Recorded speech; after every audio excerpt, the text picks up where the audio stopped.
Olá, meu amigo e minha amiga, sejam bem-vindos a mais um Portal do José, iniciando mais uma semana, iniciando mais um mês, que eu desejo que seja muito bacana, muito positivo para você, e certamente será, mas não será para algumas pessoas aqui no Brasil, porque esse mês promete muitas emoções no campo do direito, no campo da justiça, que afetarão o mundo da política. Nos próximos dias, o Procurador-Geral da República terá que dar algumas decisões que terão muito impacto nos nossos debates daqui para frente.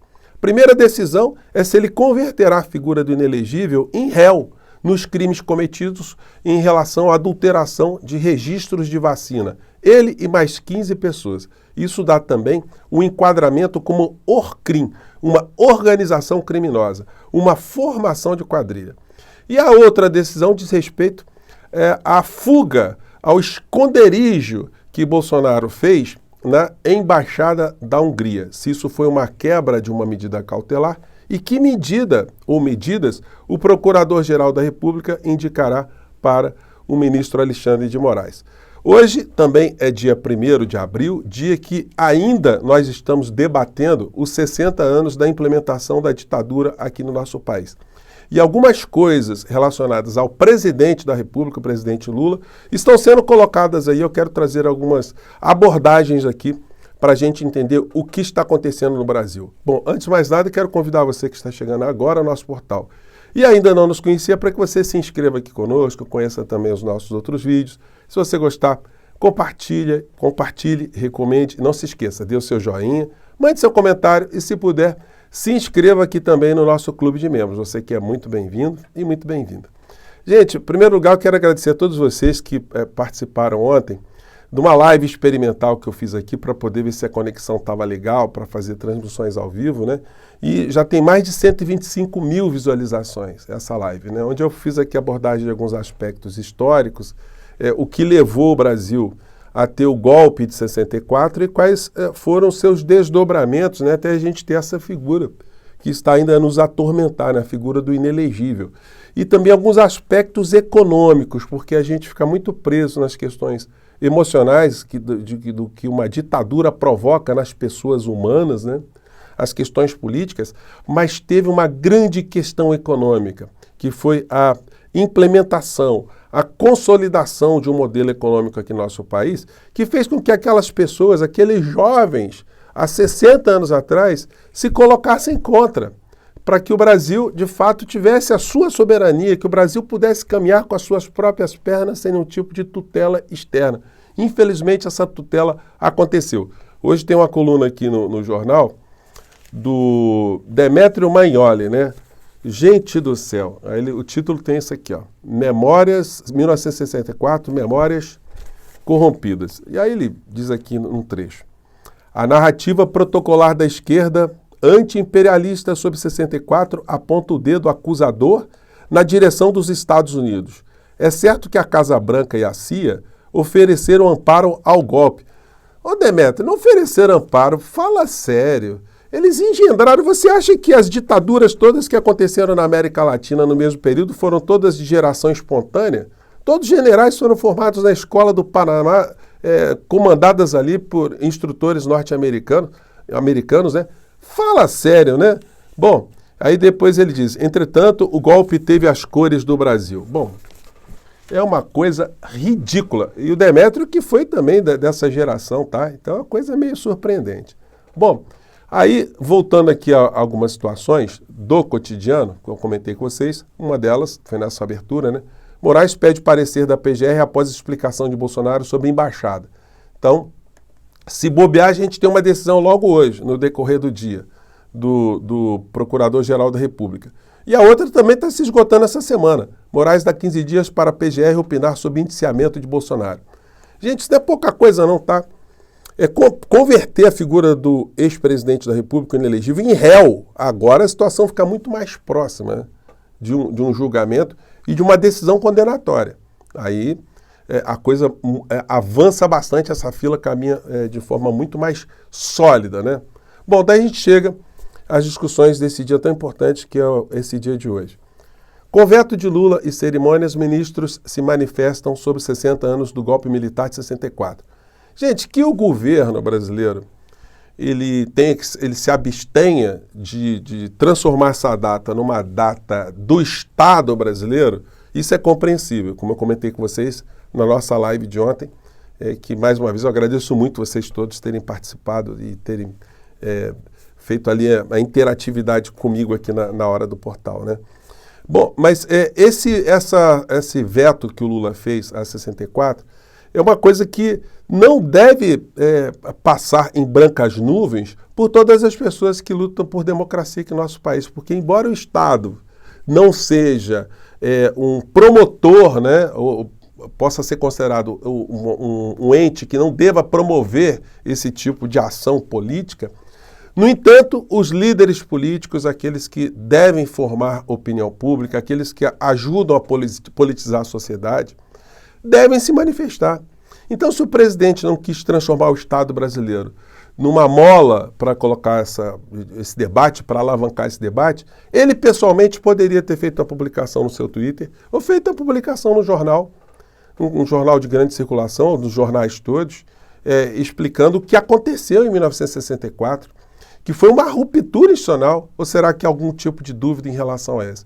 Sobre essa situação, eu vou pegar aqui um depoimento de hoje, nesse 1º de abril, do Frei Beto, que é amigo do presidente Lula e que foi preso político durante 4 anos e foi torturado. Então, é uma pessoa que tem muita autoridade para poder abordar esse tema da forma como ele colocou. Então, eu vou compartilhar com vocês uma entrevista que ele concedeu hoje para o ICL.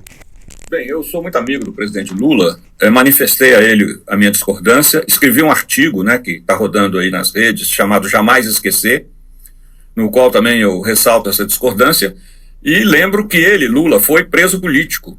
Eu participei, eu estava na casa dele no dia que ele foi preso, em 1980, e foi julgado como prisioneiro político pela Auditoria Militar de São Paulo e posteriormente foi julgado pelo Superior Tribunal Militar em Brasília. E foi absolvido, evidente. Agora, foi preso político e o Lula já disse claramente que é contra qualquer anistia aos golpistas de 8 de janeiro de 2023. Então, para minha cabeça é um pouco difícil entender como que ele é contra qualquer anistia a uma simples intentona comparada com 21 anos de atrocidade da ditadura militar e, ao mesmo tempo, propõe esquecer ou não comemorar, né, fazer memória desse fato que marca profundamente para sempre a história do Brasil. É inútil. A reação que ele provocou está mostrando como há uma avalanche de manifestações de todo tipo, inclusive para que se reabra a Comissão da Verdade e apure os mortos e desaparecidos. Então provocou o efeito contrário, né, como aquele livro Avesso da Pele. No que ele foi censurado, virou best-seller. Então eu creio que não há como apagar. A questão da ditadura no Brasil é como o Holocausto, né? Jamais será esquecido. Isso, e nós que fomos presos políticos, sofremos, né, que tivemos pessoas muito ligadas a nós sacrificadas, como é o caso do Frei Tito, temos a obrigação moral, cívica, de estar sempre mantendo acesa essa vela dos mortos e desaparecidos e apontando para aqueles que foram responsáveis por essas atrocidades. Gente, eu achei perfeita a fala do Frei Beto e não poderia ser diferente, né? Como eu comentei com vocês ontem, que no período em que eu fui estudante, durante a minha graduação toda, todos os anos, a minha turma, os meus amigos de faculdade, de outras faculdades, nós fazíamos algum tipo de ato para lembrar que o Brasil teve uma ruptura institucional. Nós éramos de uma faculdade de direito. Então, como é que a gente poderia ignorar que o Brasil teve uma ruptura constitucional, institucional, e não lembrar essa data, né? Seria uma coisa, do ponto de vista acadêmico, absurda, e do ponto de vista político, mais absurdo, e do ponto de vista humanitário, humano, mais absurdo e inaceitável ainda. Esse aqui, gente, é um convite que eu fiz para o meu aniversário, quando eu completei 40 anos. Eu coloquei aqui várias fotos, onde eu figuro aqui, em algumas dessas manifestações, no dia 31 de março. Muitos amigos queridos aqui que já não estão mais conosco. E assim como o Frei Beto homenageia as pessoas que partiram, que tiveram uma luta mais efetiva, eu também presto homenagem a esses meus queridos amigos e irmãos, enfim, de um período um pouco depois, né, desse período mais duro que houve aqui no Brasil, no entanto, um período que a gente ainda pegou algumas turbulências. Então, uma coisa que o governo tem que ter muita atenção é que as suas bases, o progressismo, ele não pode ser desprezado, ele não pode ser desconsiderado com esse tipo de atitude do presidente da República, porque esse é um dos fermentos para causar algum tipo de ressentimento numa base da sociedade. Isso provoca cada vez mais que oportunistas de extrema-direita avancem, né? Eu já disse para vocês aqui, na Argentina aconteceu muito isso.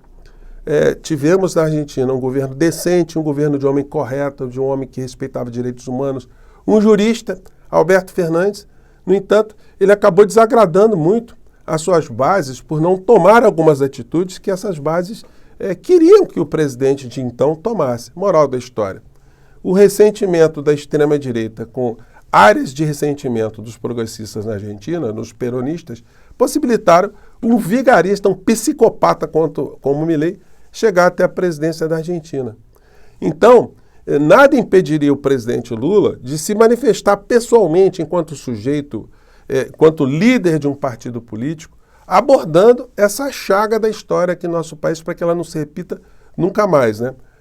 Hoje o jornal o Globo, que é o que teve uma maior atuação durante o período da ditadura militar, que durante 17 anos publicava editoriais, ou no dia 31 de março ou no dia 1º de abril, elogiando a ruptura institucional. Simplesmente, nos seus espaços de hoje, não falaram absolutamente nada, né? Deram coluna aqui para o Demetrio Magnoli, para o Gabeira, e ficou por isso mesmo, né? Bom, mas essa semana nós vamos ter situações que sublinham ainda mais isso que eu estou falando para vocês. Se Lula não falou nada de um lado, o inelegível, por outras razões, também não falou nada do golpe de 64. Ele que colocava a estrutura do Estado para homenagear a ruptura institucional como golpista, covarde, bandido que é, criminoso que é. Hoje, simplesmente, não falou absolutamente nada na postagem. Ele está falando aqui da autonomia do Banco Central. Vejam só. E o presidente da República hoje está se encontrando, né, com o ministro Paulo Pimenta da SECOM. Sinal que algumas coisas relacionadas à comunicação devem estar sendo tomadas, né? Hoje aqui no jornal a gente vê essa notícia aqui, que a EBC revê programação e busca foco em evangélicos. Uma advertência que nós já fizemos aqui algumas vezes no nosso portal do José e que nós fizemos chegar também à presidência da República. Espero que esse encontro aí esteja tratando dessas questões. Bom, gente, mais tarde eu vou voltar aqui porque tem uma questão envolvendo o pastor Rasputin Malafaia e a justiça. Coisas estão acontecendo, mas eu vou deixar isso para conversar com vocês mais tarde. Eu fico por aqui. Um grande abraço. Ditadura, nunca mais. Viva o Brasil. Viva a democracia. Tchau.